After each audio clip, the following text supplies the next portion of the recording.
Eu fiz logo que eu comecei a minha fala, eu fiz uma menção ao tipo de experiência que o jogo era capaz de proporcionar. E aí, seguindo indicações do meu orientador, do meu querido orientador, o Frederic Vandenberg, eu cheguei a um autor de nome quase impronunciável, posso me arriscar correndo sério risco, ele se chama Csikszentmihalyi, não é isso? Ele é um psicólogo, acho que norte-americano, né? Acho que de origem europeia, do leste europeu, e ele por anos estudou justamente essas experiências de esportistas, mas não só de esportistas, músicos, cirurgiões, enfim, narravam experiências profundas, né, experiências de profunda alegria e felicidade na realização da sua prática.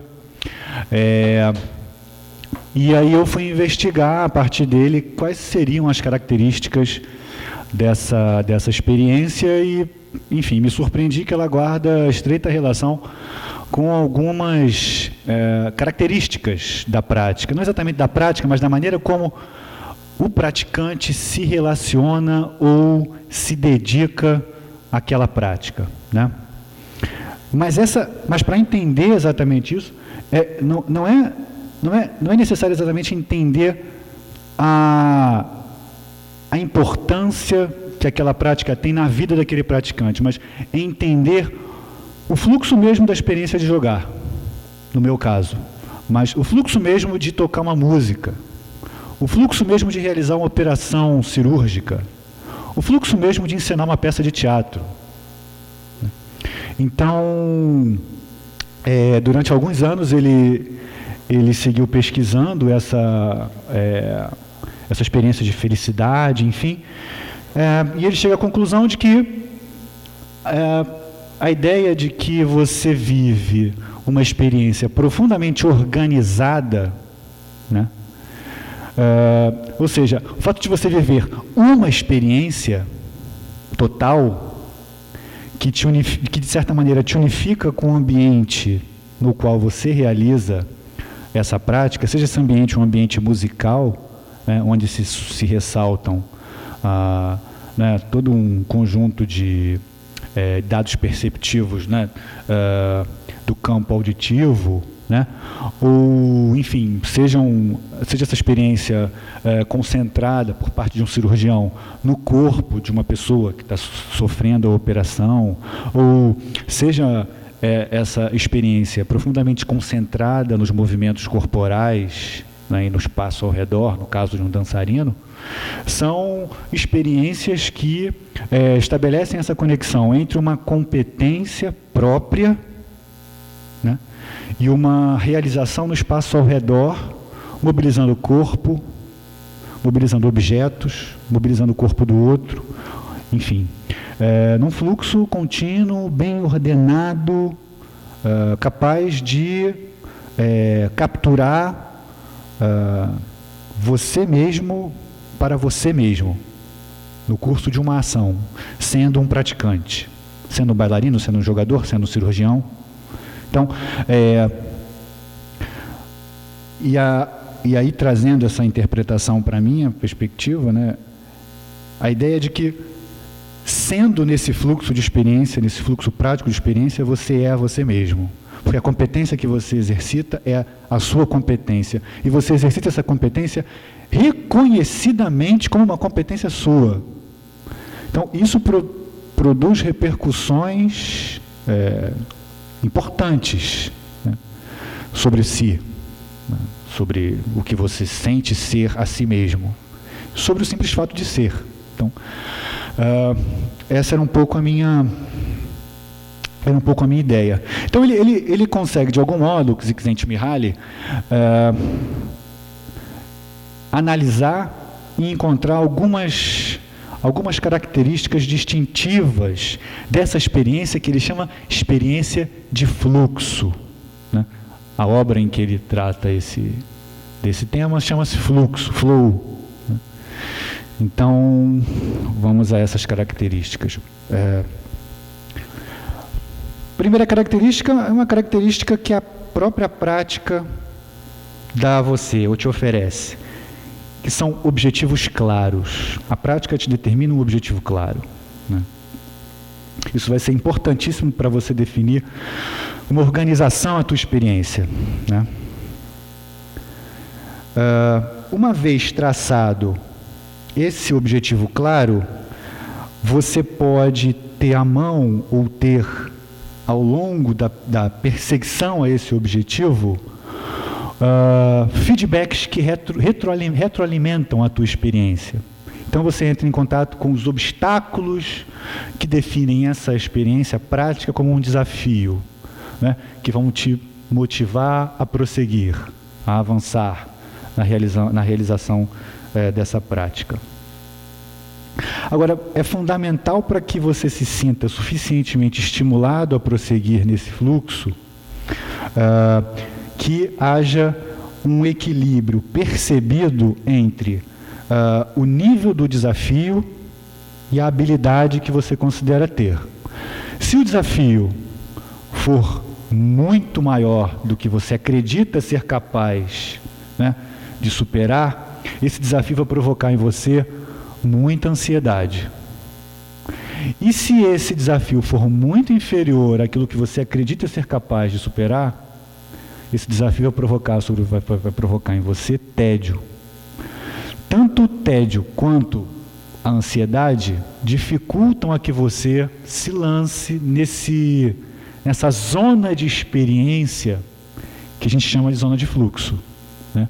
Em que você se experimenta profundamente naquela prática, né? Então, e aí essa característica nos remete a uma outra, que é a profundidade na imersão, a profundidade da imersão num tempo imanente da ação. Então, enquanto você está ali no curso daquela prática, se esse equilíbrio e todos os outros pontos que eu apontei, né, que eu levantei, estão presentes, você está imerso e profundamente imerso. E aqui eu não posso deixar de me lembrar de um relato feito pelo Ayrton Senna sobre uma corrida que ele fez, se eu não estou enganado, em Mônaco, quando ele descreve a entrada nessa zona de fluxo. Ele está muito à frente do seu principal rival, para quem viveu esse tempo, que era o Alain Prost, e ele estava muito à frente, e ele estava nessa zona de fluxo, nesse tempo imanente da sua atividade, e ele, a cada volta, ele batia recorde da pista, ele já estava muito na frente. Do ponto de vista estratégico, o que ele deveria fazer era simplesmente poupar a máquina, poupar o carro, e concluir a corrida na frente. Mas ele estava tão imerso no fluxo que ele queria mais, e superar desafios cada vez mais, em nível cada vez mais elevado, e ele bateu com o carro, e ele perdeu a corrida. Então, esse é um exemplo, né, do que é essa experiência desse tempo imanente, e sobre como funciona, digamos assim, essa dimensão ou essa força motriz que te impulsiona cada vez mais adiante, né? A superação de um desafio que você sempre coloca mais acima, né? Buscando esse equilíbrio excitante, né? E desafiador que os atletas, que os músicos, enfim, cirurgiões buscam, né? Um outro elemento característico é a dissolução da consciência na ação. Você não está muito você não está assim tão preocupado com o seu self, você está simplesmente agindo. Você está no fluxo da ação, está no curso da ação. Então, a imagem que você possivelmente estaria projetando, isso até pode aparecer, mas enquanto você está imerso nesse fluxo, essa consciência de si se dissolve.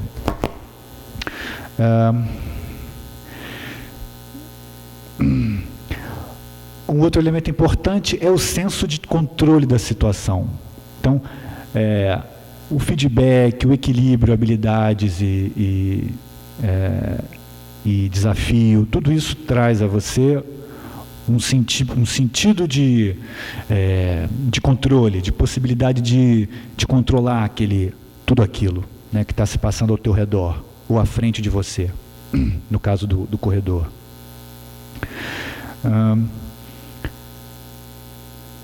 Já falamos do tempo imanente, a profunda concentração nas tarefas à mão e o caráter autotélico da experiência. De certo modo, eu abordei esse ponto ao falar do tempo imanente.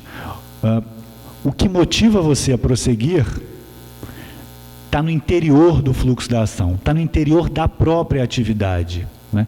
Há uma relação direta entre o ponto inicial e a meta que você precisa alcançar. Os próprios feedbacks, o equilíbrio, habilidades e desafio te sustenta no interior do fluxo. Não é o que você vai ganhar depois. Não é o dinheiro que você vai ganhar depois. Não é o esporro que você vai ganhar do seu técnico, né, que vai jogar você ou projetar você para o centro da zona de fluxo, né?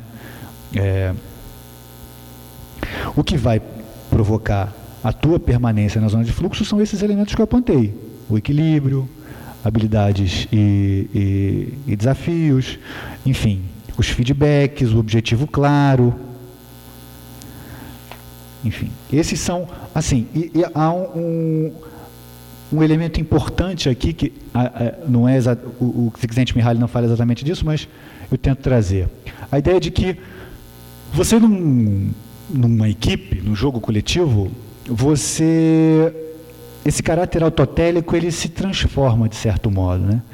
O que você vai fazer em campo, ou em quadra, ele não ganha um sentido final, né, para você, individualmente, né? Esse sentido individual, ele sofre a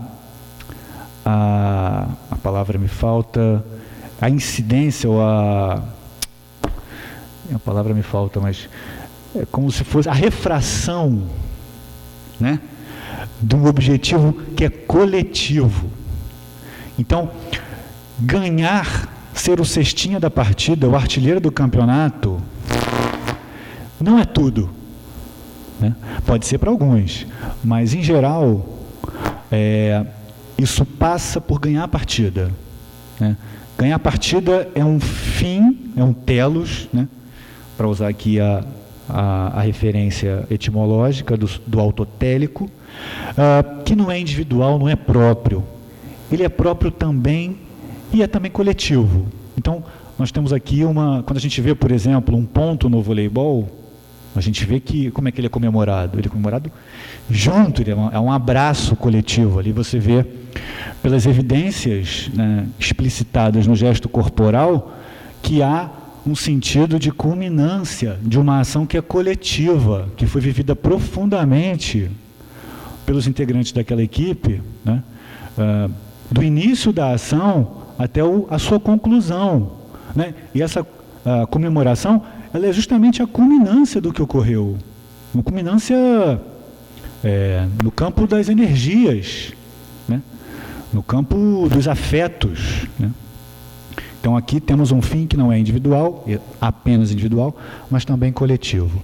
Então o meu desafio era tentar entender como é que o jogo coletivo contempla essas categorias aqui, né, que para mim faziam o maior sentido, né, quando eu via Todos esses elementos, quando você vai ouvir os relatos dos jogadores, dos atletas acerca da sua prática, você vai encontrar. A gente tem aqui, eu destaquei um relato do Oscar Schmidt, o Oscar, do basquetebol, o maior cestinha da história do basquete brasileiro, enfim, que retrata todos esses pontos. Ele diz assim: todos devem lembrar-se de quando certa vez Ayrton Senna disse que conversou com Deus. Ele se refere a esse relato que eu mencionei há pouco. Posso dizer que entendo o que ele sentiu. Tudo acontece em um momento de tamanha intensidade, de tamanha agonia, que até parece que o mundo está em câmera lenta. Parece que sabemos o que vai acontecer. Sabemos que não vamos errar. Parece que temos o controle sobre o jogo e sobre as pessoas. Na verdade, não sei exatamente como definir esse momento. Passei por essa situação 1000 vezes. E é uma forte sensação de poder, de confiança, de controle, com o que não há nada parecido. Você é o senhor do jogo. Era como me sentia, senhor do jogo. Nada sairia errado, nada sairia do controle. Como é bom sentir isso.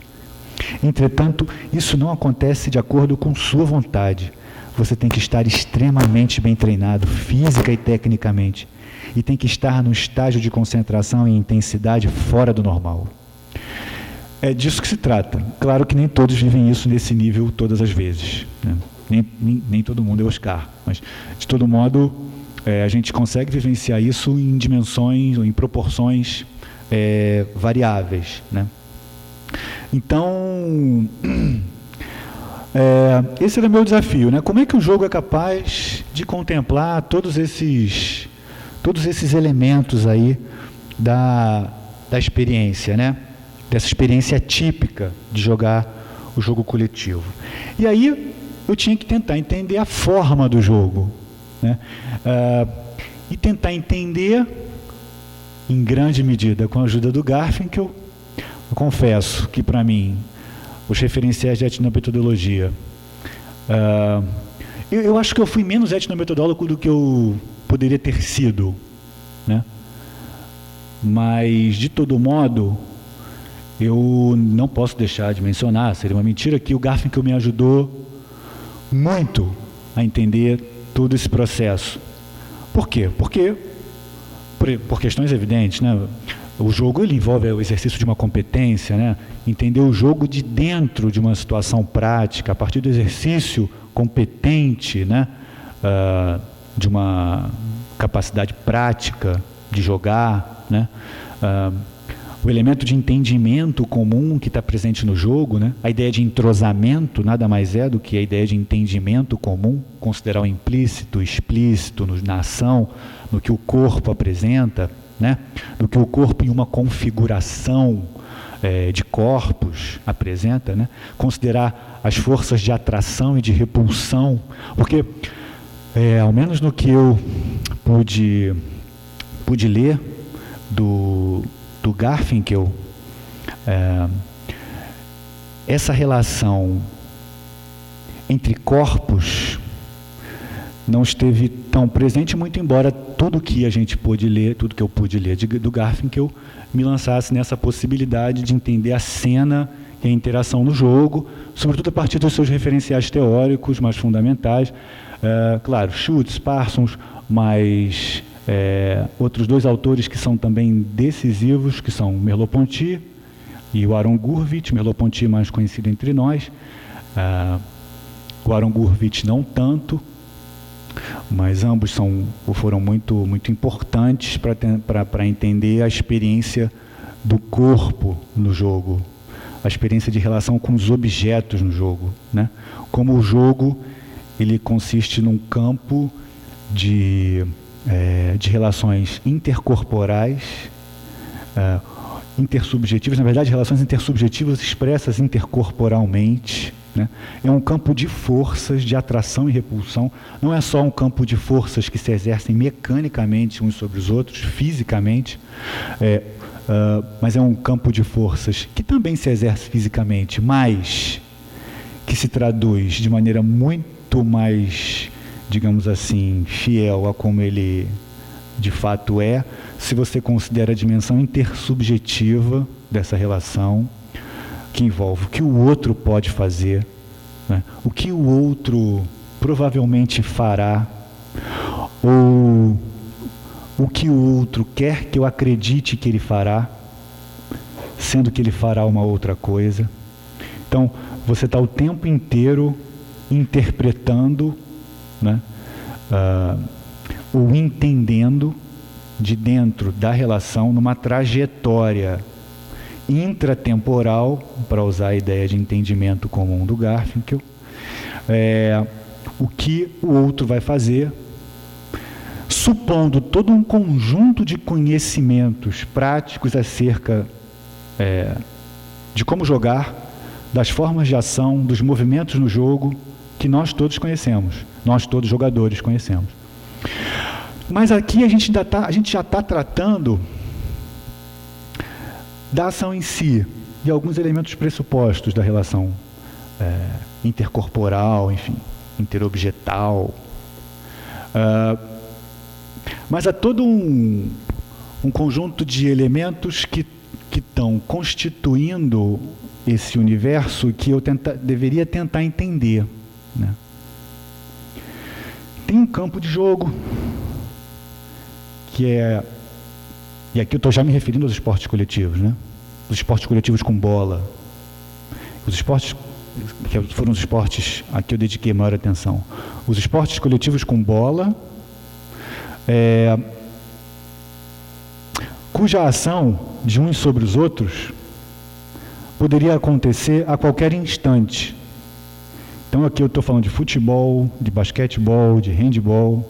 Não estou falando exatamente do beisebol, né, em que a ação de um não pode interferir diretamente de uma equipe, dos membros de uma equipe, não pode interferir diretamente na ação que está sendo levada adiante pela outra equipe, né? As ações correm em paralelo.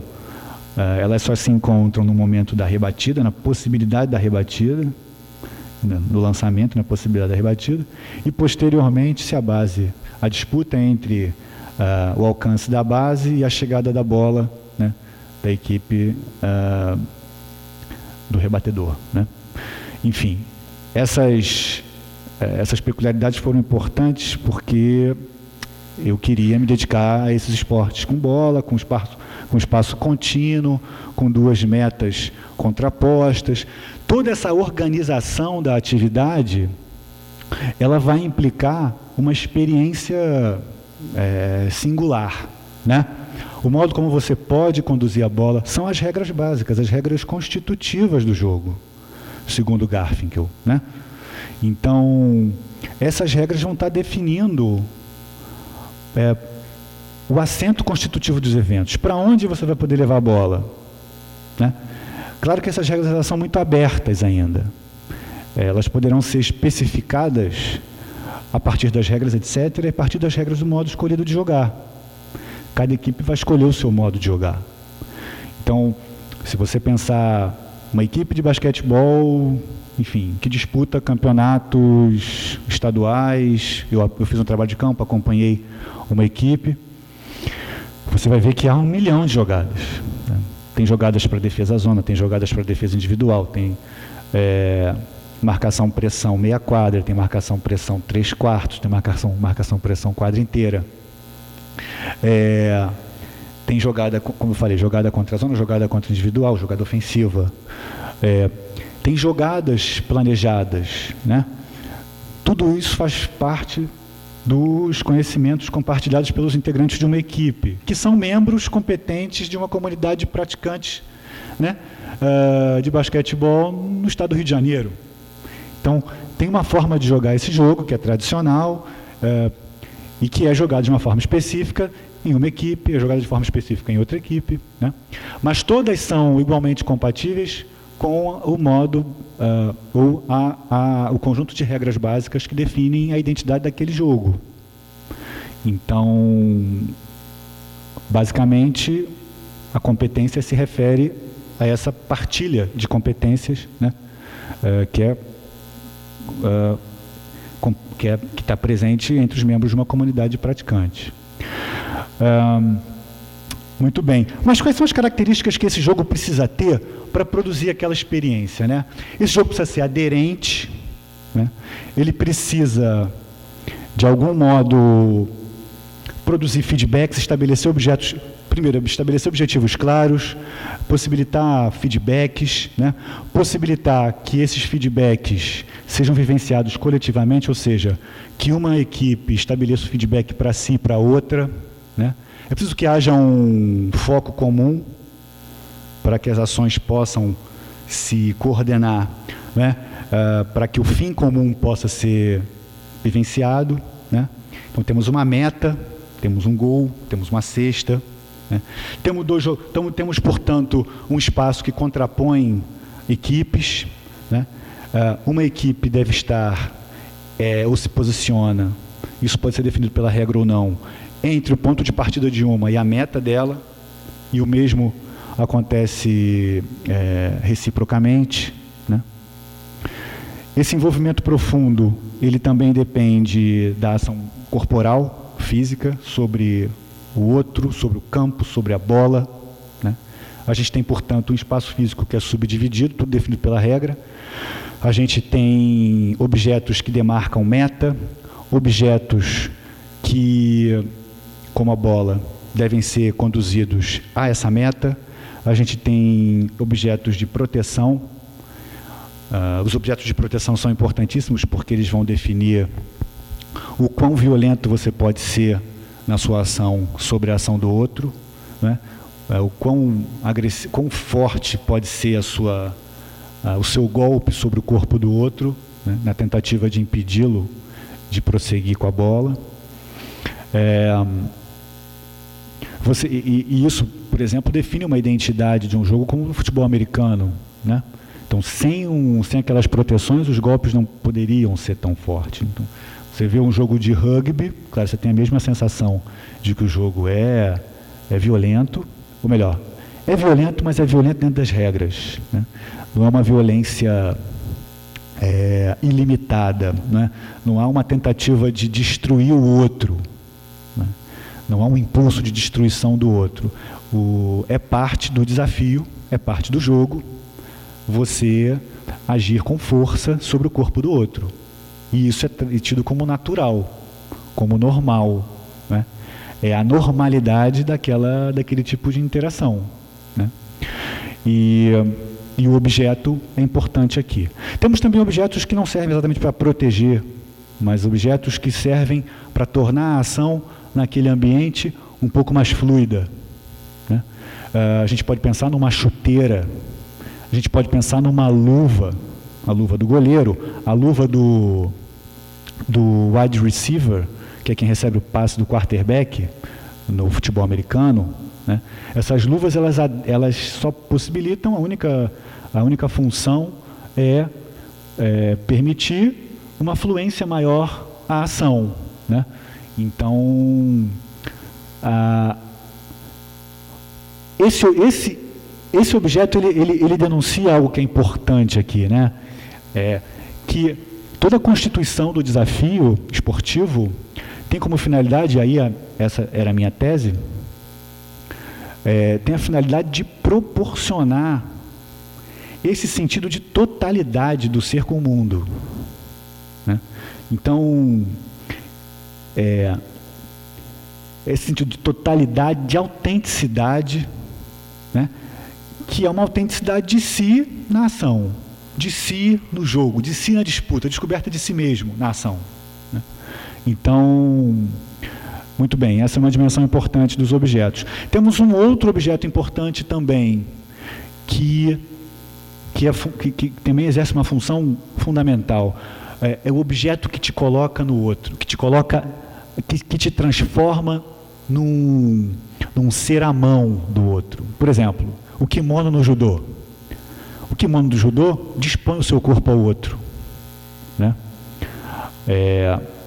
Eu acho importantíssimo, eu acho muito curioso, né?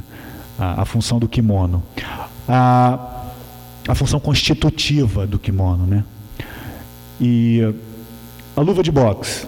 A luva de boxe também se enquadraria na discussão anterior, de você poder ter o choque. Enfim, o objeto que protege o golpe e do golpe também possibilita o contato com o corpo do outro. Então, são elementos que te lançam ao outro, que te lançam ao desafio, né? Enfim, que são importantes aqui. Então, temos aqui objetos, temos um espaço com uma configuração específica, tudo isso adaptado ao corpo, tudo isso adaptado às possibilidades de uma disputa intercorporal, mas precisamos ter um corpo capaz, um corpo competente, né? Então, e aqui no corpo a gente também tem um elemento importante que produz essa integração na ação. Se você me chamar para jogar uma pelada de futebol, o meu corpo não está preparado para isso. O meu corpo, para dizer a verdade, não está nem preparado para jogar basquetebol, para ser bem sincero. Mas eu não tenho as habilidades. O meu corpo, ele não dispõe dos esquemas de movimento, dos esquemas sensório-motores, que me possibilitariam realizar um drible como um ato não problemático. Quando o ato é problemático, isso se transforma numa dificuldade para você submergir no fluxo, né? Então, isso eu vivencio jogando basquete. Eu jogo basquete desde os 11 anos, mas por uma outra razão, não exatamente pelos meus esquemas corporais. Porque os meus esquemas corporais, eles até estão presentes, eles até estão adaptados ao movimento do arremesso, ao movimento do drible, né? Ao movimento da marcação. Mas eu tenho lesão. Eu tenho uma lesão que se apresenta a cada movimento importante. Então, o meu movimento ele não é fluido, ele não deixa de ser problemático, né?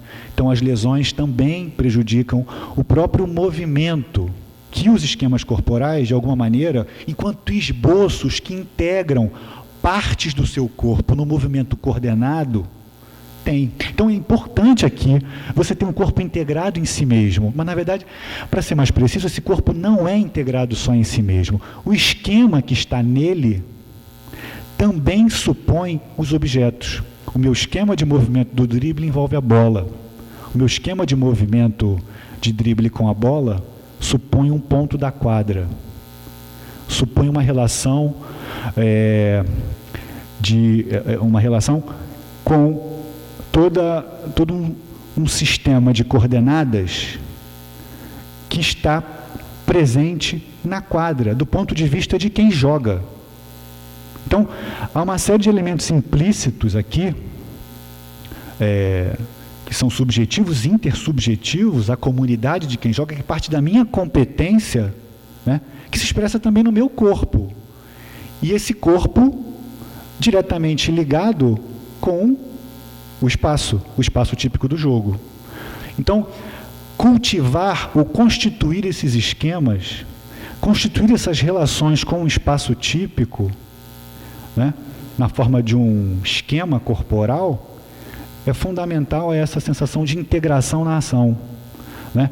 E envolve mais um elemento a esse sentido de totalidade, de autenticidade, e aqui eu posso fazer a menção à filosofia de Heidegger, muito embora não ouse falar de Heidegger aqui em público sem ter me preparado suficientemente para isso, mas certamente a ideia de uma experiência autêntica e profunda no ser aí, no mundo, né, era a minha referência para entender basicamente essa relação de totalidade com o espaço no curso de uma ocupação, né? E sem dúvida trazendo Merleau-Ponty junto, que também foi profundamente influenciado por Heidegger, que tenta entender essa relação do ser no mundo a partir dessa conexão corporal, né, dessa síntese perceptiva que o corpo é capaz de produzir na relação com o espaço, né? Muito bem. Então temos aqui competência, corpo, objeto, espaço, já temos esse cenário mais ou menos montado, falta o jogo, né? O jogo em si. eu tinha a ideia de que esses jogos, todos eles, futebol, basquetebol, rugby, futebol americano, esses que se enquadram naquela categorização que eu criei, de jogos em que a ação pode, enfim, a todo tempo sofrer a ação do outro, assim como agir sobre a ação do outro, realmente, ou enquanto possibilidade, né? Ação direta, eu tinha a ideia de que esses jogos, eles tinham uma gramática comum. Que eu vou tentar dizer como funciona em 5 minutos, que já me deram uma... faltam 5 minutos.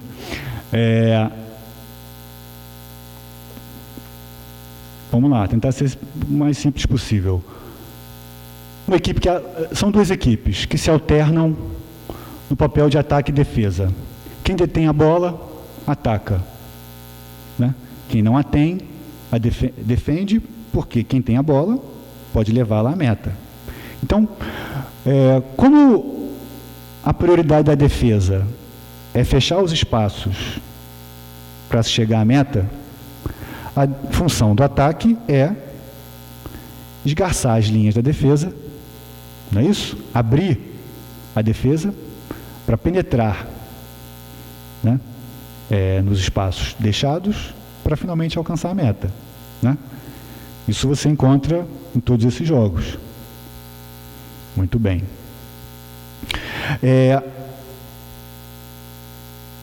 Isso é óbvio, né? Essa dinâmica é muito óbvia.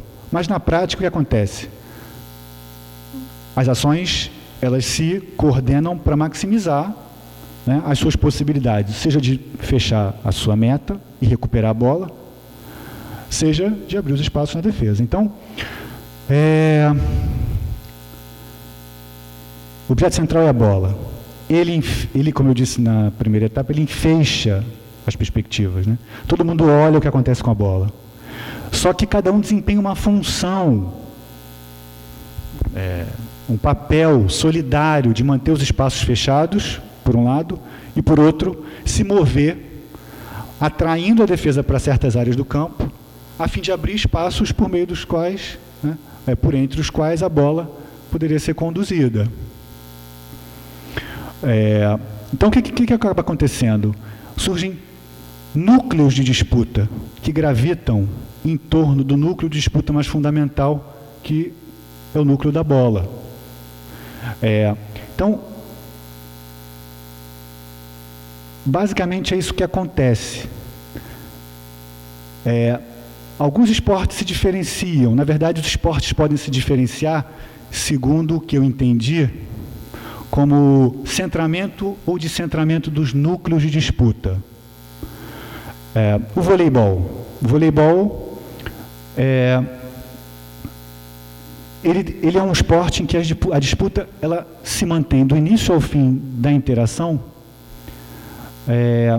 muito concentrada. Ou seja, basicamente nós temos apenas um núcleo de disputa que envolve todos os jogadores, né?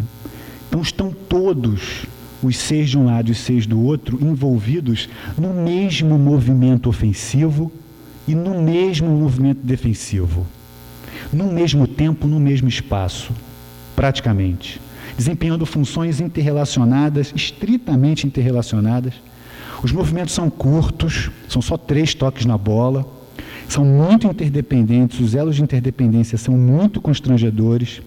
Se você erra um movimento, a ação coletiva não avança, no caso da ação coletiva ofensiva. Se um passe sai errado, você simplesmente dá um ponto para o adversário. Então as coisas precisam ser muito bem coordenadas, né? E estão todos envolvidos em movimentos de recepção, de finta, enfim. Esse esporte se diferencia do futebol americano, por exemplo, e do futebol, e do basquetebol também. Nesses esportes, os núcleos de disputa, eles se dispersam, né? Para usar o basquetebol, você tem lá num lado da quadra o armador com a bola, vem um pivô, faz aquele lance que eu sempre menciono quando falo de esporte, que chama-se pick and roll. O pick and roll é um jogo de 2 contra 2. Num canto da quadra está acontecendo, enquanto está acontecendo lá, tem uma disputa entre 2 pivôs aqui, o atacante e o defensor, por uma posição. Tem um outro ala bloqueando o outro ala aqui. Tem várias outras coisas acontecendo para fazer a sequência da ação coletiva avançar, né? E são núcleos de disputa por espaço, por trajetória, que estão acontecendo paralelamente. E o método que os jogadores lançam mão, o método perceptivo de que os jogadores lançam mão, é realizar uma síntese entre o que se passa lá e o que se passa aqui. Então, há todo um jogo de focos perceptivos que está em operação aqui, né? Então, a gente faz aqui, a gente realiza, para usar a terminologia da fenomenológica, o jogador que não está diretamente envolvido no lance, ele realiza sínteses politéticas. São sínteses que envolvem lances de olhar, golpes de olhar, que vão compondo o que está acontecendo. Porque você não consegue você não pode manter o tempo inteiro o olhar lá, nem o tempo inteiro o olhar aqui, porque você precisa ajustar, atualizar a sua ação continuamente, porque a bola rola, porque a bola é conduzida, a bola é redonda. No caso do futebol, isso é muito importante, né? Então, e aqui a fluência da ação coletiva, a fluência da disputa, a imanência do tempo interior está em curso. Estamos jogando, estamos nos movendo, o defensor está fechando a linha do passe, né? Do passe possível. Eu quero abrir essa linha de passe, eu me movo para receber o passe possível. Eu vou bloquear o marcador do meu companheiro. O marcador vai querer antecipar o bloqueio que eu vou fazer nele, para se desviar de mim. Enquanto isso, o pick and roll está acontecendo lá. Então você faz o tempo inteiro jogos, isso é do campo, isso é da competência, e a todo tempo as possibilidades do que vai acontecer, do que pode acontecer, fazem com que os jogos de atração e repulsão entrem em ação, né? Você vê, eu vou lá bloquear, eu me sinto atraído por aquele, eu preciso bloqueá-lo, ele precisa se desviar de mim. O atacante, ele vai fazer de conta que vai receber aqui para o seu defensor vir fechar a linha mas ele vai por lá. Então, tem todo um jogo de aparências, né, de ocultações, que também se manifesta nesse sentido de atração e repulsão, que está em ação o tempo inteiro, com aquele propósito de abrir espaço, fechar espaço, né? Muito bem. Então, no basquetebol, a gente tem essa dispersão dos núcleos de disputa. No futebol, essa dispersão é maior ainda, né? Então, aqui a nossa corrente coletiva de experiência, ela ganha uma multiplicidade ainda maior de perspectivas. O goleiro está envolvido no lance, o atacante, na cadeia de ação coletiva, está lá na frente. Então, enquanto o goleiro está aqui, ele saiu a bola, né?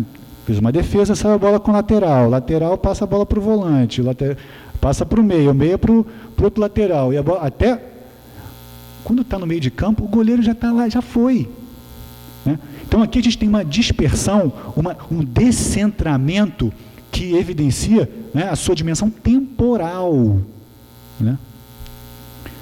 No futebol americano a mesma coisa. Mas, na verdade, no futebol americano se ressalta a dimensão mais propriamente espacial desse descentramento. Os núcleos eles estão dispersos. Em termos funcionais, eles têm alguma relação, sem dúvida, em todos os esportes coletivos eles existem, mas aquilo que você faz no seu núcleo de disputa, né, aquele bloqueador que tem que manter o defensor longe do seu quarterback, ele não está olhando para o wide receiver lá na frente, que está disputando com a linha secundária uma linha de passe, né? A sua disputa concentra tanto a sua atenção nesse núcleo, que essa dispersão é espacial e funcional, ganha outra característica, né? Então, a minha ideia era essa, de elaborar ou de formular uma possibilidade interpretativa para o que acontecia no campo de jogo, levando em consideração essa dimensão intersubjetiva, intercorporal, interobjetal, enfim, de modo a, enfim, no futuro poder observar com um olhar um pouco mais focado na ordem de fenômenos sociais que estão em curso ali. Então, era basicamente essa a minha tarefa e foi que eu tentei, enfim, executar. Valeu, gente.